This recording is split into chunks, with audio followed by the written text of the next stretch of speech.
All right, everybody, welcome back to another episode of the WatchWell Podcast. We hope you had a great Valentine's Day. We have a lot to cover in this episode, but before we get into our discussion, we want to ask you to like, share, subscribe, and do all the social media stuff. Follow us on Instagram and Facebook. A lot of content out there that we are going to be pushing for the rest of the year. And as always, Nick, it's been a while, man. It's been a while. How was your week? I had a great week. If this is posted when we think it'll be posted, it'll be right after my birthday. So, That's um, right. so Should yeah, I ask you great how old week. you'll be? You can. I'll be But 37. you'll do one of those. Yeah. So, Do one. so last year, when I turned 36, yeah, just one of these. But when I Yeah. turned 36, my wife thought I was turning 35. So she like planned this big thing because she thought it was this milestone birthday, like 35, Right. Right. 35 years old. And then later, because of our podcast, she Uh found huh. out, no, he's actually turning 36. Should have done this last year. But you didn't Still, argue, right? no, I didn't argue. You I was didn't I argue. I accepted all of it. Yeah, it was fun. It was enjoyable, but You um were a year younger for a yeah, little while, at you're least. younger for a little bit in her mind. So, yeah. Cool. So let's kind of get into these. I'm gonna rattle some of these themes off. We're gonna restructure our episodes just so you guys know. We think it might be a little easier to listen and follow along. So today we've got a couple of topics, a few, actually six to be exact, that we're gonna talk about. So we're gonna talk about the selfish pursuits over people, the power of acceptance in a safe place, friendship in dating and in marriage, how love is not transactional, and the power of a man's relentless pursuit, and finally the self destructive path to avoid pursuit. But before we get into the first theme, Nick, do you want to talk about the content advisory? You know, how we go through and talk about, it's a chick flick, how to lose a guy in 10 days. Mhm. Any thoughts on, normally we do this more for the kids stuff, but what if you were Yeah. like a high school student and you wanted to use this as like a, you know, Valentine's Day kind of thing? Any issues there? No, I don't have any issues. It's PG-13. I think that's appropriate. Um, there is a lot of repeated profanity, but it all relates back to a card game. So it's, in terms of the way movies usually use profanity, I think it's one of the more acceptable ways to use it. So I thought, yeah, I don't have any problem with a teenager watching this, even as low as 13. I think it's a fairly clean movie. They do suggest some sex scenes and things like that that take place. But yeah, I don't have a problem um, with a teenager watching the movie. When you say 13, are you letting them watch this movie with their friends by themselves? I did when I was 13. I actually saw this in theaters. So I went with my the guy who's my brother-in-law and my sister. So they were dating at the time. I was the third wheel tagging along to the movie theater Nice. with them to see How to Lose a Guy in 10 Nice. days. So Nice. let's see, how old was I? Was probably 15 though. So um, yeah, I honestly I would not have a problem with it at all personally. Moving along here, we could get into the plot. Before I get into the plot, Nick, I want to ask you, do you think this movie is funny? I do. I You laughed a do? lot during this movie, and I thought it was funny when I, was 15 and saw it in theaters. So Yeah, okay. yeah, I actually, as far as rom coms go, this is one of the few that I think I actually enjoy. So Okay. Okay. just the I would have premise to and agree. everything. I think I was watching it with Kayla, and I looked at her and I was like, "You know what? This has to be like my top 3 of romantic comedies." So, Yeah, it's a really good movie. and so I like really this, enjoy it. yeah, yeah, and this era, like from 2000 to 2005, there were tons of rom-coms with these quirky situations that came out around Yeah. that time. So Yeah. this is a um this is like the epitome of a movie from that time frame. It is. Absolutely. Okay, so the plot. Do you want me to do that or do you want to do that? Yeah, go ahead. Okay, so the plot is essentially you've got uh you've got Andy, who is the female lead, played by Kate Hudson, right? Is that her name? That is. And she is a she's got a, what seems to be a more high profile job, and she's got people that work for her, and there is a girl in her little clique that comes into the office and is talking about how this guy won't call her back, and she slept with this guy, and the conversation turns to Andy as she's the beautiful one in the girl friendships out of the three or four girls, however many there were, and uh, this girl, and I forget her name, but she's talking about all the things that she did because she was like head over heels for this guy, and that drove this guy away. But because she wasn't as pretty as Andy, like if Andy were to do those things because she's so pretty, they wouldn't have happened. The guy would have stuck around. So that is the foundation for the start of her side of the plot.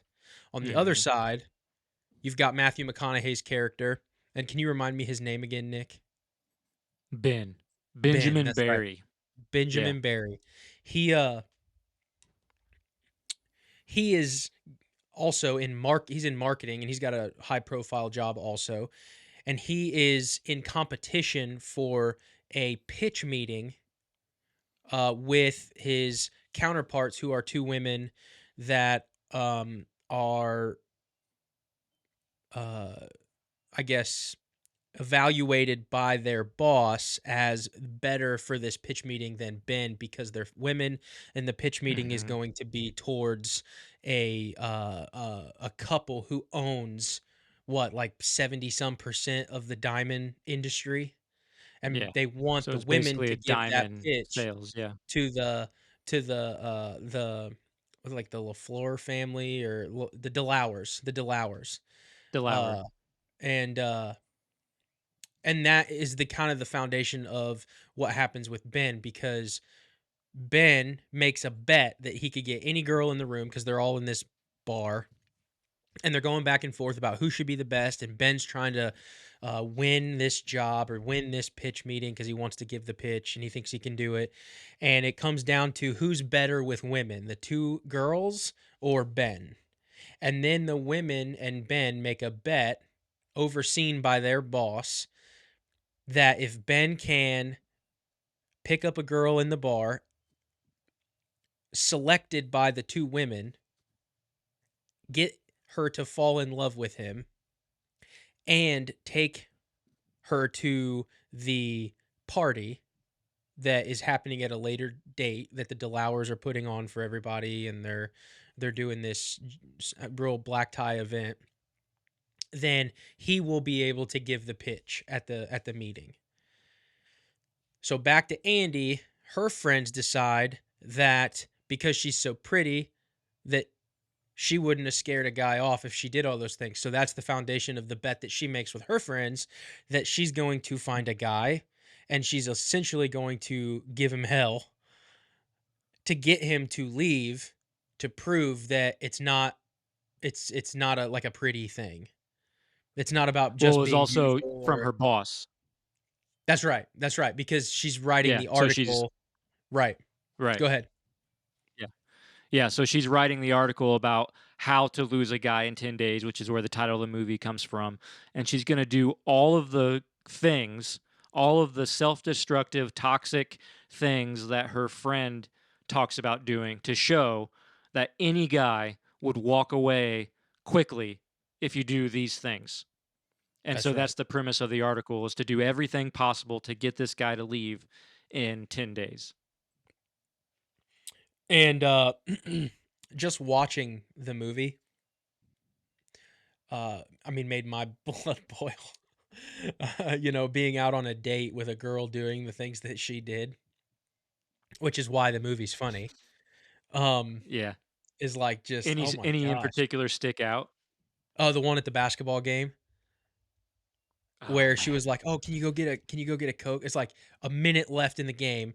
Game's on the line, which is really funny because I don't watch really that many sports anymore. But game's on the line, and she's like, "Hey, I need a Coke. Can you go to the concession stand and get me a drink?" And then he brings it back to her, and she's like, "It's not a Diet Coke," Mhm. you know. So all those things are really funny. But yeah, as a dude, it's like, oh my gosh, that's so annoying. And I think Matthew Yeah. McConaughey did a great job relaying that feeling of like, oh, that just, you know, what would you Yeah. call that? Just that frustration and Yep. annoyance. He did a great job Yeah. playing that Because part. while she's trying to drive him away, he wants to do what she Doesn't want, says yeah, because he's trying to make her fall in love with him right, right. in the same time period. So it's yeah, it creates some really funny situations And just real quick like for that one. The clarity, one one. thing that I think we left out was, so we've got these two different bets going on. Well, the girls that are fighting for the job against Ben for that pitch meeting get to select the girl in the bar that Ben has to make fall in love with him. And they just so Mhm. happen to select Andy, who has the bet with her friend. So that's the start Yeah. of the comedy. But then the one girl who picked her knew about what she was trying to do with the article too. That's correct. So That's she right. so she picked Andy on purpose to create this conflict to try to make Ben fail. Awesome. So getting into our first theme here, selfish pursuits over people. Nick, I wrote that theme title, and I kind of want Hmm. you to maybe either guess or just kind of talk about what you think where I'm kind of going to go with that.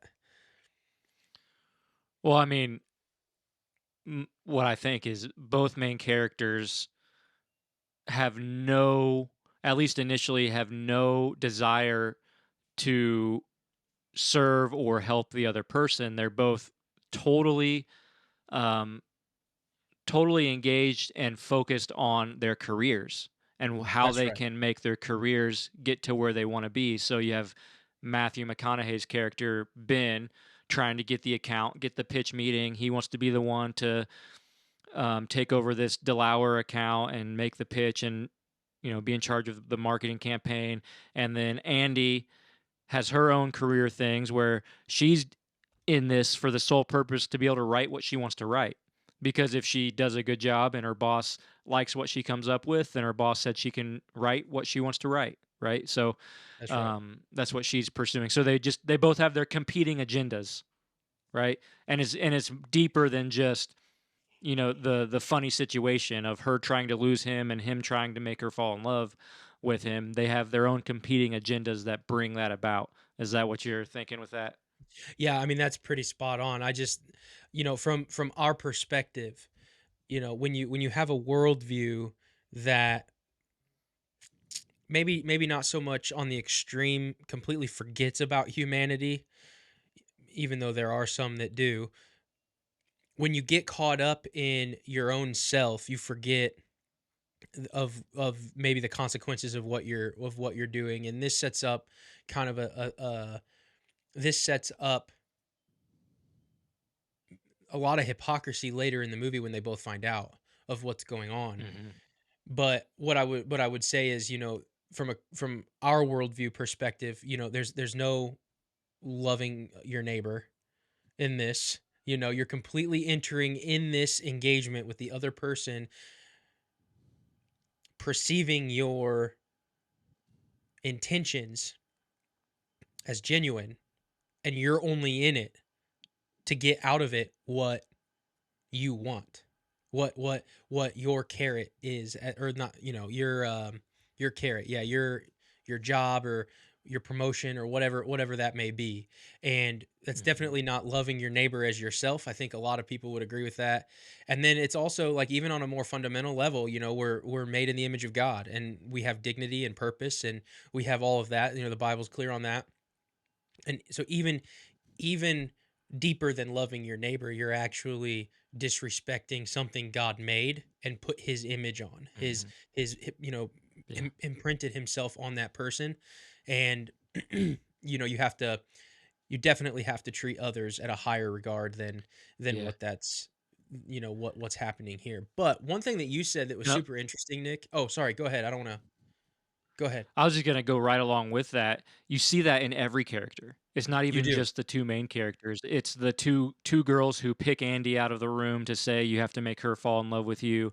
It's and then when they again we constantly say spoilers are on here when they actually prompt um, the other two of Ben's friends to tell Andy that it was all a bet to make it Right. all come crashing down. They show a lack of compassion and a lack of viewing anyone else as a human. The boss, and I think this is really cool because for the entire time, Andy's boss is kind of separate from the whole thing and viewing it just as an article. But then you have that scene at the party where Andy's boss accidentally tells Ben about Andy's Right. article. And then you see the look on her face like, oh no, The guilt and the what just shame. happened? Absolutely. And Yeah. and it's hard to tell, is that her putting the pieces together like, oh wait, this is a real guy. Yeah. This is somebody who's real, who's going to be absolutely destroyed by this and hurt by this. Or is that her thinking, "Oh no, I might have just ruined this article." Right. It's hard to Which tell. what You're do you right. think is going on? Yeah. I think So, um um I think it's both. In my opinion, it's both. I think it's both because she was very much all about the writing, and to your point, her selfishness was really seen at the very end when she says, "All right, Andy, you did it. You can mhm. write about whatever you want." And then she was and then Andy started, like, kinda bringing up topics that she wanted to write about: politics, sports. "Nope, can't write about those. Nope, can't write about those. You can write about whatever you want as long as it's what I want." Yeah. And Yeah. so, uh, I think more so just I spoiled the article, and, I'm the one that let the cat out of the bag. Mhm. Less, I think there was a little bit of shame that this is a real guy, but maybe not, maybe not so much, maybe more that she's the one that didn't wanna ruin it. So it's still focused on herself, Mhm. um, but, it maybe been a come to Jesus moment that, "Oh, I'm like, he's standing right in front of me," so maybe a little bit of that too. But one thing that you said earlier, that you said, uh they're both looking at it for what they can get out of it for themselves. And I think that's a Mhm. really good segue into one of your themes about just how it's just transactional, how it can be transactional. Mhm.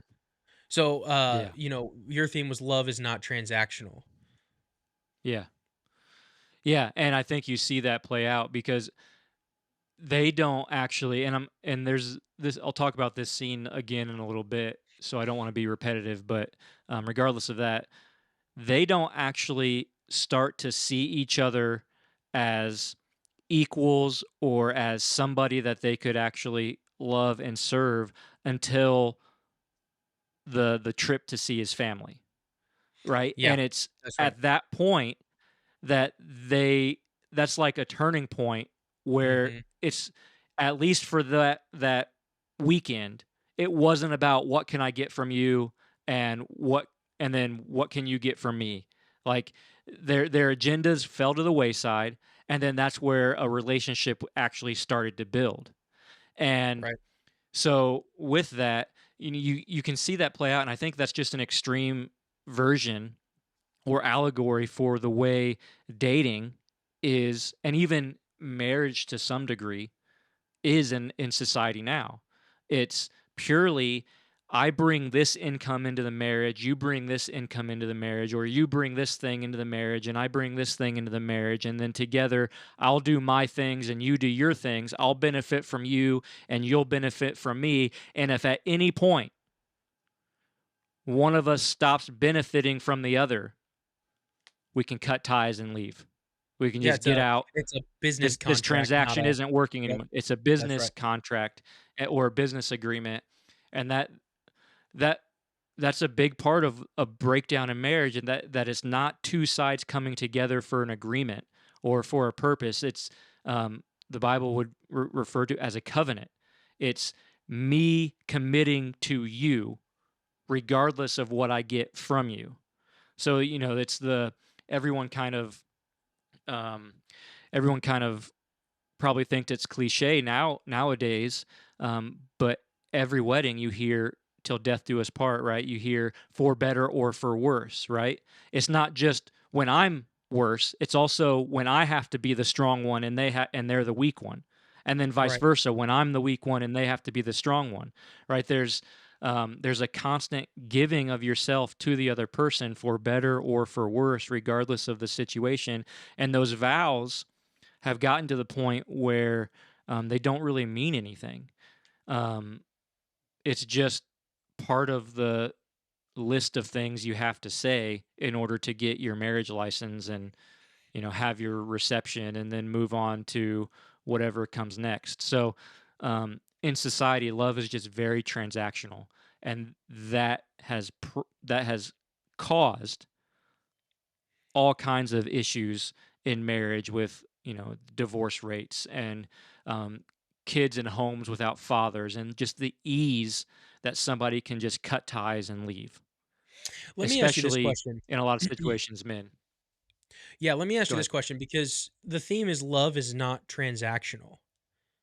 Hmm. Do you see a correlation between romance being more maybe not correlation, maybe that's the wrong word, but I guess what I'm saying is that business agreement or that business contract that you just spoke about in romance does not present itself in friendship. So Can you like say that again? in our society today, I would say that what we just talked about, our discussion on love not being transactional, Hmm. but it is in our society. I don't know if I Hmm. necessarily see the same with being like friends with someone or like friendship in a broader scope. I don't know if I see the same like, hey, we're friends and I'm going to get it out of you and you're going to, I don't necessarily I think it's more of just more of what maybe I'm there to help. I think friendship is still kind of shallow in our society, so I'm just speaking Hmm. broadly, but I don't necessarily see the same business agreement type environment. Yeah, it's But definitely like, different. would you Yeah, agree or do you have any ideas on why that would be? yeah, and I think I would both agree and disagree, Okay. because at the same time, because I think what you're saying is true a lot of the times, and I think there's also other times where friendship is kind of transactional. Um, Yeah. but the truth that so if we're going with that truth that still in society we still view true friendship as something that's not transactional, that's more about maybe at one point it was and then it becomes a true bond um, later. But I think what that reveals is that being different than romantic relationships, it means that majority of people don't view their romantic interest or partners as friends. They don't Right. see Right. that person as a friend, right? That's not a friend. That's somebody. I don't get my friendship needs filled by this person. I get my romantic needs filled by this person, right? It's not building Right, a and I think I friendship and agree a with the way you bond with worded one that. It's another. Yeah. it's it's my romantic needs. I'm not here to give Right. romantic needs. I'm here to just receive romantic needs, Hmm. for sure. Um, Yeah. so then I Absolutely. guess that's a good segue into our next theme, which is friendship in dating and marriage. So if we don't necessarily Absolutely. see that business agreement in the romance, like it kind of seems like the friendship would be an important piece before you embark on a dating journey. Absolutely. Yeah. And I don't even necessarily think it has to come in that order, but dating should be about building a bond, building a Right. friendship, right? When you're courting and dating somebody, you should be becoming friends, even as a higher priority than you're becoming romantically interested in each other. Right. Or, you know, physically attracted to somebody. The goal is building a friendship, because ultimately, whatever it is you're physically attracted to, if you do get married, you're both going to age, and you can Right. still believe your spouse is beautiful, but some of those things that were once what drew you to that person are not going to be there anymore. Right. But if you have a foundational friendship that underlies everything, and that's what is ultimately pulling you together, is this deep bond that you have with one another, then you last through those changes. And any other changes that come before or after that, it provides you endurance. You can endure through things when you have a friendship with each other, rather than just, again, that transactional relationship that we talked about before. And I think a lot of this too, I know we're kind of flipping back and forth between these two themes. I think a lot of it is love in today's society is defined as sex. Hmm. It's At least not romantic defined. love. Right, right. Yeah. But even sometimes not. Hmm. With hookup culture and the way it is now, you know, partying Friday night, take a girl home, friends with benefits, Netflix and chill, like all this stuff is out in our society, and obviously as Christians, we need to, abstain from all of that and obviously follow what the Bible teaches, but it seems to me that ultimately like I guess if we're being specific, romantic love is boiled down to just sex. And I think that's such a cheap definition of what that is. Hmm. Because if that's true, so like if you're looking at like truly well lived out Christian marriage, the love gets stronger over time and it has nothing to do with the physical intimacy. Maybe not nothing, but what I'm saying is it's not a direct one-to-one correlation. There are things that my Right. wife does that make me love her more regardless of our intimate increase or decrease for whatever that Mm. season of life may be. You know what I mean? So I would Yeah. I would say that the world has believed this lie. If we look at like finding the lie is that if you sleep with someone, you love them. Hmm. And maybe I have the wrong outlook on what society is saying. Maybe they just don't even look at sex as love at all. It's just transactional. It's just what it is. It's just sex, and that's Yeah. what we do. And Just a thing. if we're doing that, then maybe we're dating. And it's almost like Yeah. they're walking through these relationships, these romantic relationships, completely oblivious. And when I say the word oblivious, and we're talking about this movie, I think of Mrs. DeLauer. I think of Mrs. DeLauer, and at the end of the movie at the party, you're laughing because you know what I'm talking about. Hmm. She is doing her own thing at that party, Yep. man, and she is Did you see the so do you oblivious. see the look do you see the look that her husband gives when, the lights come up and her name is announced, like, they say, "Thank you," and she's standing there hitting on Ben? Do you Yeah. do you notice the look that her husband Yep. gives in that moment, just, like, the disdain Yep. that he has right there? Rolling his Um, eyes and yeah. Yep. yeah, yeah, And she's just completely oblivious to like everything that's going on to the room in the room because she's worried about is herself. Like that's all she can see mhm, is who's attractive, who do I think is attractive, what can I get out of other people? It's all about her and she can't see past that. So I think that that's kind of a good correlation, pulling all of this out of the movie. Um, yeah. And one anything more else you thing wanted to on add? that. Yeah, go Yeah, ahead.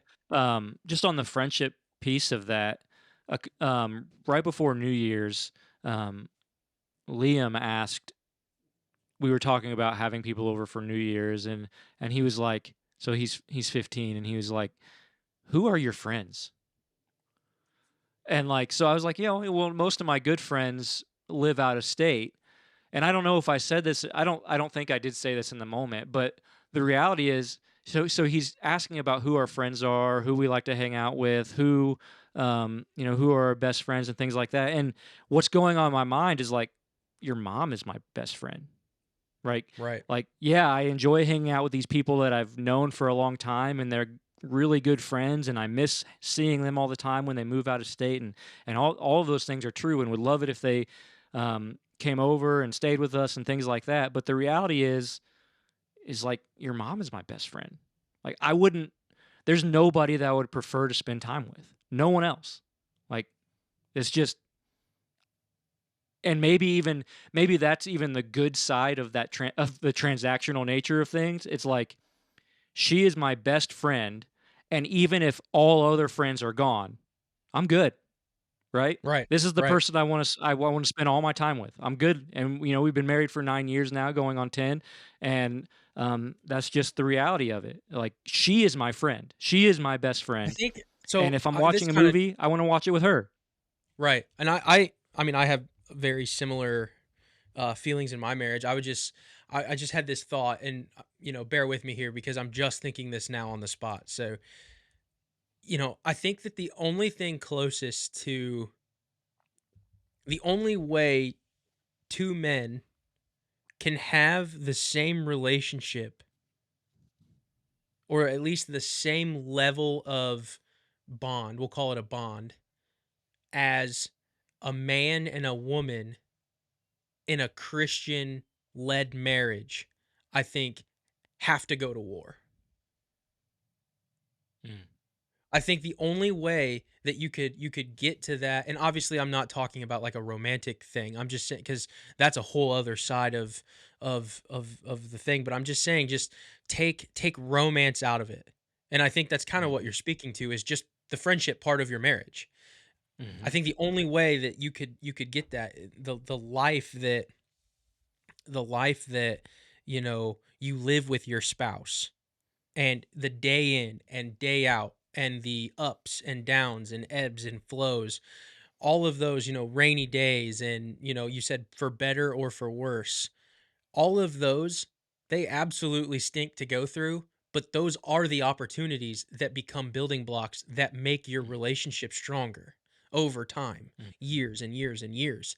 And I think the only way for two guys to, as like brothers in Christ, to get that is to go to war, or you know like like start a business together and go through something very difficult like that in order to even yeah. be able to get to the same level. Because I would agree with you. Like Mm, if someone asks me who my best friend is, I always ask for, a descriptor. Are we talking best guy friends, or like what are we talking about? Because my wife, like I would agree, my wife is the best. My wife is my best friend. And there's a lot of people that I would rather say, "Hey, can't hanging out with a wife tonight. We're watching a movie. Gonna go watch How to Lose a Guy in 10 Days tonight." So mhm, so yeah, I don't know. I just thought that that was kind of interesting, and thought of that on the spot. yeah, But yeah, Andy definitely goes on a self-destructive path here at the end. absolutely. Um and I think this is actually, I think you mentioned this was Katie's idea, Yeah, she told me this about last this theme. morning. So yeah, we watched the So movie she's last gonna night. come on the podcast and talk to us right now, right? Special guest Sh introducing that Katie, that would be everybody. that would be wonderful, wouldn't it? But Oh yeah. man. Nope, nowhere around here. Oh, Yeah. bummer. Um, but Maybe yeah, we should this what call she talked her. about this. No, we're not putting her on the spot. Like, I want to maintain my friendship with her. Um, being Nice, on good nice. I terms. won't put you So through that, man. I won't put you yeah. through that. Um, so yeah, just, and it's on purpose, and it's part of the humor is all the self-destructive things that Andy does to try to get Ben to go away. And she's baffled at every point that he's still here. He's still coming after me. And obviously he has his own reasons for that. The we talked about the conflicting agendas and all that But stuff. from her But perception, she um doesn't know. yeah, she doesn't know that though. She's just like, Right. what is this dude doing? Why is he still like date? Why are we still together? Why is he still dating me? And actually, the one that I think is the funniest, you talked about the basketball game at the beginning of the episode, but when they're in the restaurant after she Right. declares herself as vegan, or, Yep. she doesn't eat Yep. meat, and Right. then she gets She up goes and to then starts crying and says, "My boyfriend thinks I'm fat," right? And right. then she goes to the back, and everyone looks at Matthew McConaughey like he's the most evil dude in the world, and, but yeah, so so many just No, but the funny self-destructive part is she things, walks back to the kitchen and finishes watching the game. and eats a burger or something, right? She Yeah. eats this, Yeah. like, a wrap or something while he's sitting out there with his rice and tofu or And they, whatever like, he's plan got. dinner right over the game, and she Yeah, it's so funny. yeah. And then telling him she has tickets to the game when it's actually a Celine Dion concert, and they walk out of the concert. That's so many just funny things, and every single one of them is designed to get Ben to go away, right? That's the whole Mhm. point of the movie. But so Katie came up with the fact that in our sin, that's exactly what we do with God. Is we just as long as we continue and remain in our sin, we're just actively trying to get God to go away. We're self destructively doing everything that we possibly can to get rid of his pursuit. Because the closer God gets to us, the closer we see our flaws and we see the reality of who we are as sinful men and women, um, and we don't want to take that. And his pursuit is constant, and for those that he loves, his pursuit is never ending.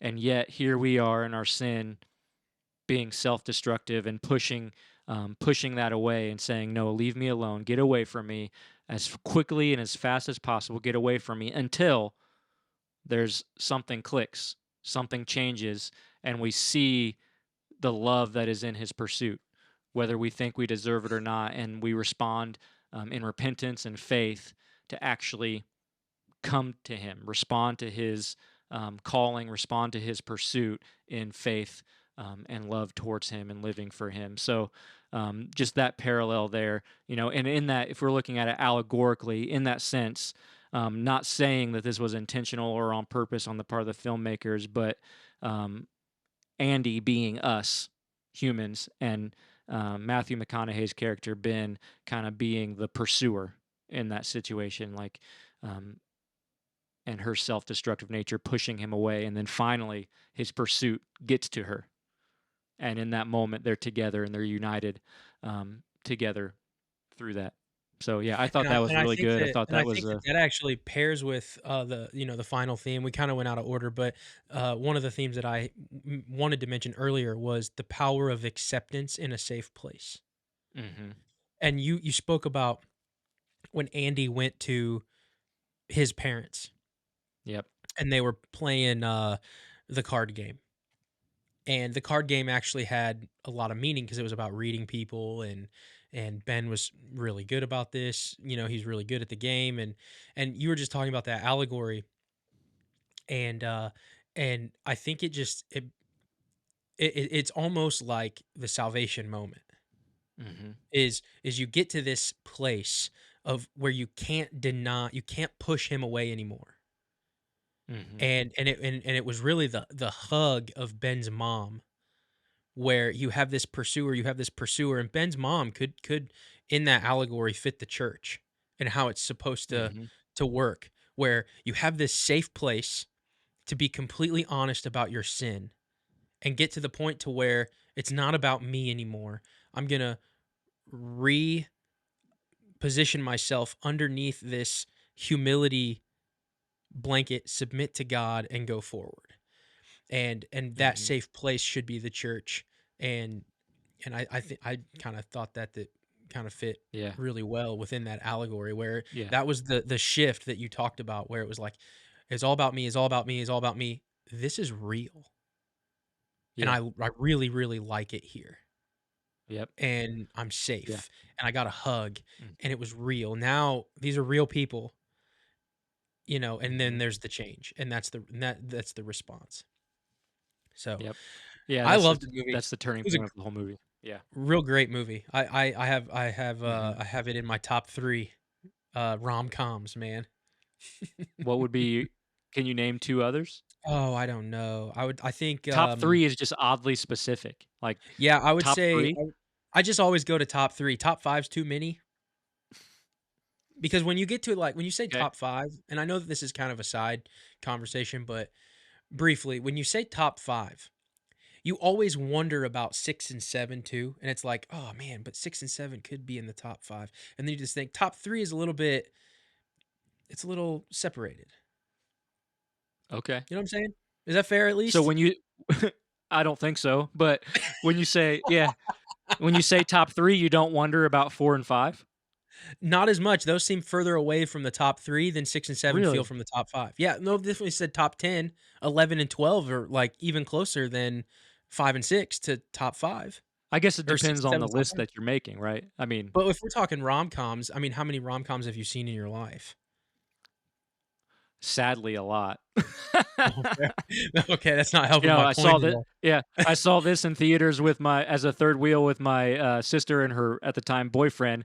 That wasn't the first time we did that exact same thing, so, I will say that um if I had to pick the other 2, on the spot, I would have to say the 2 that come to mind, but see, now we're getting back into my argument. I might be, refuting myself here.